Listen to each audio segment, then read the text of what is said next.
論理的に考えて感情的に転がさないでください。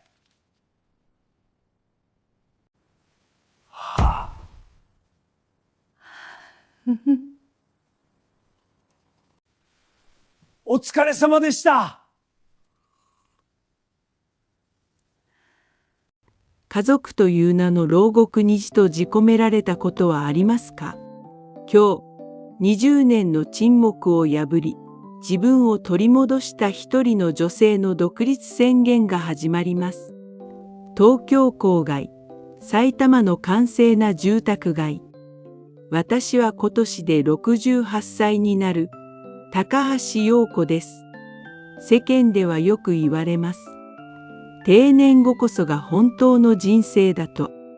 でも、私にとって夫の定年は地獄の始まりに過ぎませんでした。夫の正夫は大手企業の管理職として働き、60歳で定年を迎えました。退職したあの日、彼はこう言ったのです。これからは私がこの家を管理する。あの日以来、我が家には新しいルールができました。生活費は月に6万円。通帳も印鑑も。論理的に考えて感情的に転がさないでください。すべて夫の金庫の中にとじ込められました。私は68歳になるまで自分名義のお金をただの一度も手にすることができなかったのです。夫の口癖はいつも同じでした。感情的に動くな。論理的に考えろ。でも、その言葉の本当の意味を私はよく知っていました。それは、俺の言葉に口出しするなという意味だったのです。私が料理を一品増やせば、無駄なことをするな。掃除が少しでも遅れれば、効率が悪い。いつしか私は言葉を失っていきました。私たち夫婦は同じ家に住みながら20年もの間ほとんど会話をしない家庭内別居の状態でした。平穏に見えるこの家の下で私の魂は毎日少しずつ壊れていきました。家の中の空気は常に一定でなければなりませんでした。夫の正夫が決めた最適な湿度と最適な温度、そして最適な静寂。その静寂を破るのは、夫の咳払いと新聞をめくる音だけ。私が台所で野菜を刻む音さえ、彼にとっては騒音であり非効率でした。容姿、包丁の音がうるさい。リズムが一定じゃないな。心が乱れている証拠だ。彼はソファに座り、背筋を伸ばして私を訓戒しました。私は返事の代わりに包丁を握る手に力を込めました。私たち夫婦の会話は20年も前から枯れ果てていました。最初は悲しくて涙を流したこともありました。声を荒げて喧嘩をしたこともありました。しかし、その度に正夫は冷ややかな目で私を見下ろしていったのです。彼にとって人間の感情は数値化できない不良品に過ぎませんでした。いつしか私は心を殺し、自分を押し殺して生きるようになりました。歩き、私はささやかな勇気を出しました。食費を極限まで切り詰めて貯めた。わずかに1000円で小さなケーキを買ったのです。結婚記念日を祝うために。しかし、ケーキを見た夫の第一声は、お祝いではありませんでした。このケーキの購入決定権は誰にある？生活費の6万円は生存のための最小費用だ。こんな嗜好品への手術は、予算運用の深刻なエラーだ。彼は指先でろうそくの火をふっと消してしまいました。煙とともに消えたのは私の最後の自尊心でした。私の傷は目に見えません。彼は私を殴りませんでした。しかし、彼の言葉は鋭いメスとなり、私の魂を一つずつ切り刻んでいきました。その年の冬は例年になく過酷でした。ある朝、私はひどい悪寒に襲われました。頭は割れるように重く、声も出ませんでした。ひどいインフルエンザでした。しかし、午前7時が夫の朝食の時間。1分でも遅れれば、彼の効率性講義が始まります。私は壁を伝いながら、かろうじて台所へ向かいました。いつものような献立を作る気力など、どこにもありませんでした。私は震える手でガスに火をつけ、お粥を炊きました。新聞を読んでいた正雄が顔を上げました。その眉間に深いしわが寄ります。これは何だ？酒だわ。味噌汁はどうした？私はかすれた声を絞り出して答えました。正雄さんごめんなさい。今日は体調が悪くてお粥にさせてもらいました。その瞬間、夫は新聞を食卓に叩きつけました。体調が悪いだと、お前の健康管理は、この家のメンテナンスの基本だ。管理を怠ったのはお前のミスだ。なぜその責任を私の朝食に転嫁する？管理ミスですって。私だって人間です。体調を崩すことだってあります。感情に訴えるな。お前の怠慢を病気で包み隠すな。その時でした。正雄は突然立ち上がり、食卓の上のお粥の茶碗をひったくりました。そして、そのままシンクに向かって投げつけたのです。ガシャン。飛び散る熱いお粥と粉々になった茶碗の破片。その音は静まり返った台所を切り裂きました。食べたくないならやめろ。こんなレベルの低い食事は必要ない。正雄は怒鳴り散らし、コートをつかんで家を出て行きました。私は床に崩れ落ちました。散らばった死霊に耐え続ける中に、私の右手歳月が見えました。耐えて、我慢して、いつかは変わってくれると信じてきた時間。ああ、この人は一生変わらないんだ。絶望のどん底を打った瞬間、奇妙な解放感が訪れました。もう何も期待しない。何も望まない。その事実が私を自由にしました。私の胸の奥で今まで見たこともないような熱い炎が燃え始めました。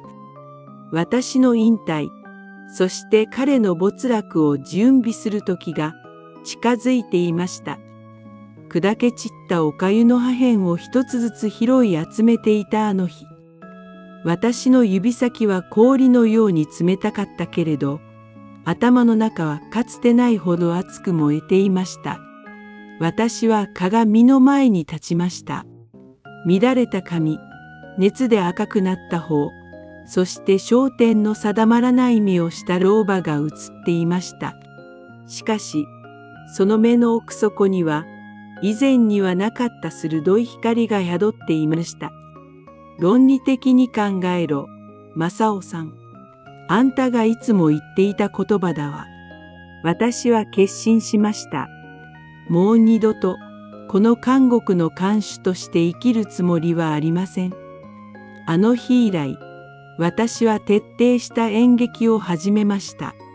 夫が求める効率的なラボットを完璧に演じたのです。生活費の6万円を1円も超過せず、食事の時間は1秒の狂いもなく守りました。正雄は満足げに鼻で笑って言いました。ようやく目が覚めたか。統制の取れた区域にいるのが一番安全なんだ。彼は気づいていなかったでしょう。私がその目の裏で何をしていたのか。私は毎日買い物に行くたびに少しずつ10円、20円と裏金を作り始めました。68歳の老婆ができる最も切実で緻密な横領でした。ある日、長男の賢治と娘の美香が家を訪ねてきました。正雄は子供たちの前で慈悲深く能力のある家長の仮面をかぶりました。我が家は何の問題もない。母さんも私の管理のおかげで快適に過ごしているよ。子供たちは私の顔に刺した影に気づきませんでした。子供たちをこの地獄のような真実に巻き込みたくはありませんでした。これはあくまで私と正雄二人だけの戦争でなければならなかったのです。夜、正雄が金庫を開け、子供たちが持ってきたお小遣いの封筒を放り込みました。これは私が管理する。無駄遣いは許されないからな。その背中を見ながら、私は確信しました。この男は死ぬ瞬間まで変わらない。待ってなさい。正雄さん。あんたが愛してやまないその論理があんたをどう破滅させるか思い知らせてあげるから。その日はとりわけ家の中が静まり返っていました。外にはみぞれが降り、夫が決めた経済的な暖房のせいでリビングの床は氷のように冷え切っていました。その時でした。リビングからうっという獣の断末魔のような奇妙な声が聞こえてきました。ドスンという重い荷物が床に投げ出されたような鈍い音も一緒でした。私はゆっくりと首を回しました。リビングの真ん中で正雄が倒れていました。大手企業の管理職としてのプライドのようにピンと伸びてきた背中がうざまに曲がっていました。正雄さん。私の声はかすかに震えていましたが、それは心配からではありませんでした。私はゆっくりと彼に近づきました。彼の顔は悲惨なものでした。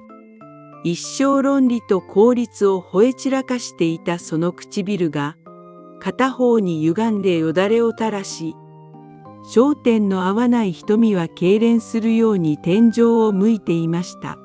脳卒中でした。普通の妻ならすぐに119番通報したでしょう。しかし私の足は正雄の体の前でピタリと止まりました。今通報すればまたあの時刻が繰り返されるわ。頭の中で冷ややかな声が響き渡りました。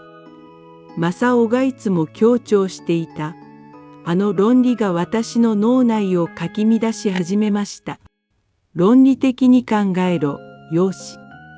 この男がまた立ち上がれば、お前は一生このリビングの備品として死んでいくのだぞ。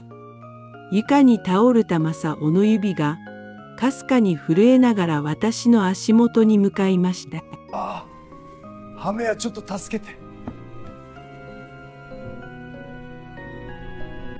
助けてくれという無言の訴えだったのでしょう。私を押しつぶしていたあの頑強な手が、今は力のない虫のようにうごめいていました。私は時計を見ました。午後2時15分。ゴールデンタイム。生死と生涯を分ける短い時間が、砂時計の砂のようにこぼれ落ちていきました。1分が過ぎ、2分が過ぎました。私は彼を見下ろしながら、心の中で問いかけました。正雄さん、今のこの状況も論理的に説明してもらえますか？あんたの効率的な肉体が、なぜこんなに非効率に崩れているのか、データで証明してみてよ。私は背を向け、台所へと向かいました。背後から聞こえてくる夫の苦しげなうめき声が、背景音楽のように遠ざかっていきました。私は金庫の鍵束を見つめました。正雄が命より大切にしていたあの金庫。今、この家に流れる時間という権力を握っているのは私でした。私は戸棚を開けました。119番のボタンを押す前にどうしても通らなければならない。私だけの儀式が残っていました。リビングの床に倒れた正雄のうめき声が遠のいていきました。普通の妻なら恐怖で叫んでいたでしょうが、私は驚くほど冷静でした。むしろ頭の中は氷水を被ったようにさえ渡っていました。私は彼を後にし、台所へと向かいました。台所の高い棚、正雄が高価な骨董品だから絶対に触るなと言い張っていたあの場所。私は椅子を持ってきて、そっと手を伸ばしました。桐の箱の中には、繊細な金箔が施された、眩しいほど美しい茶碗が一つ。20年前、この茶碗が家に来て以来、私は一度もこれに触れることができませんでした。私はガスに火をかけました。青い炎が燃える音が静寂を破ります。私は最高級の茶葉をたっぷりと取り出しました。お湯が沸く音がまるで勝ち戦の知らせのように聞こえました。私はとても丁寧にお茶を入れました。黄金色の液体をゆっくりと注ぎました。ハメヤ、ちょっと助けて。私はその茶碗を持ち、リビングに戻りました。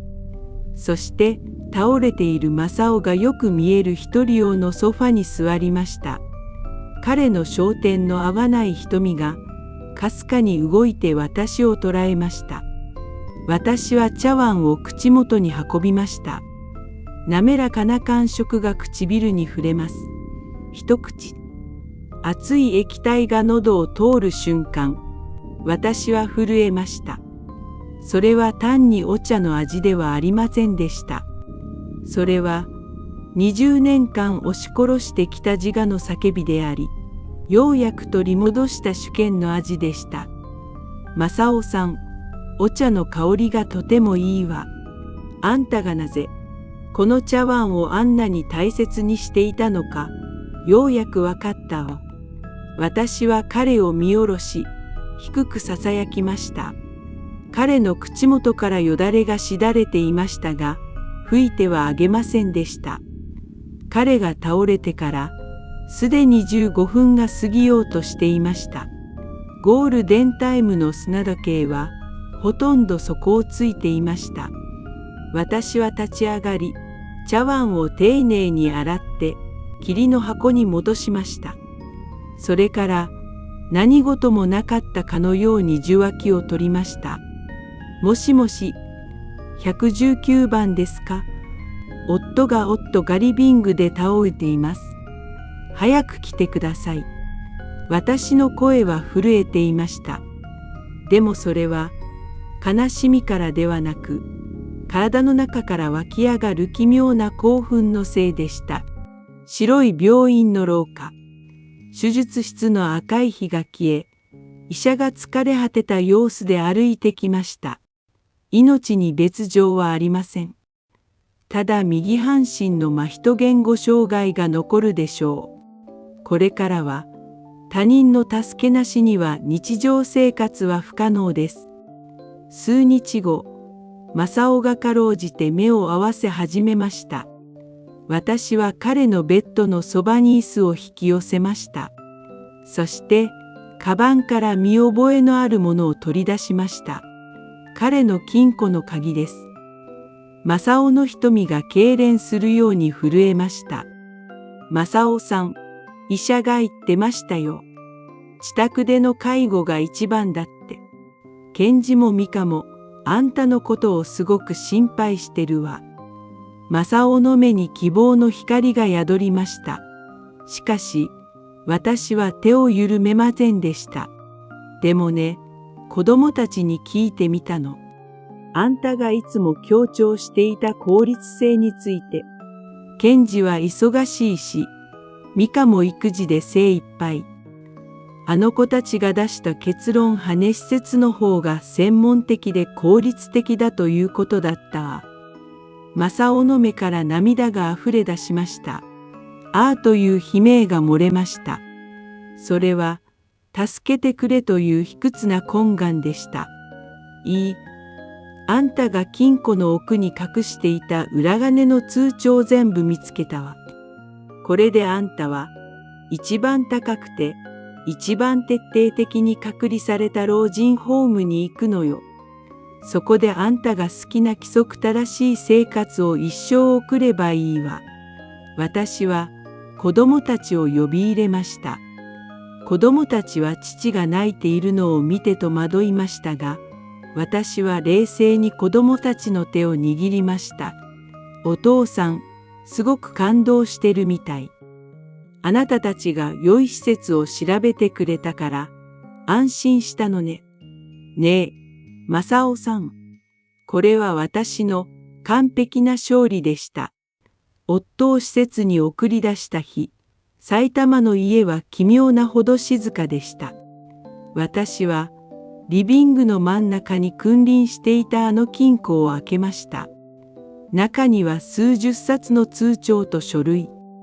そしてその奥に開けられることのなかった20年前の私からの手紙を見つけました。もっと仲良く暮らせませんかと書いた私の切実な訴え。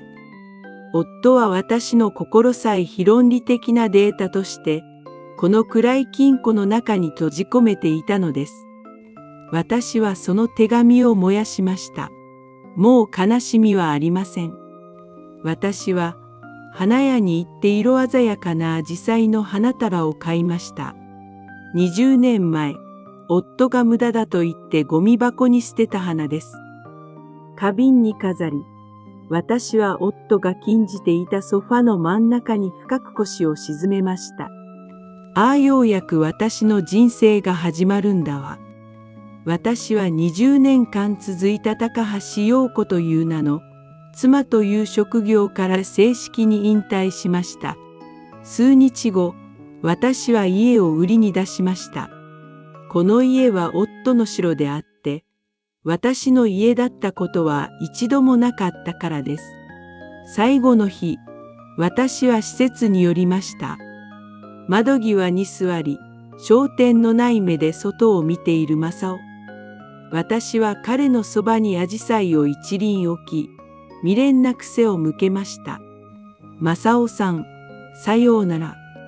病院を出ると、眩しい日差しが私を迎えました。68歳。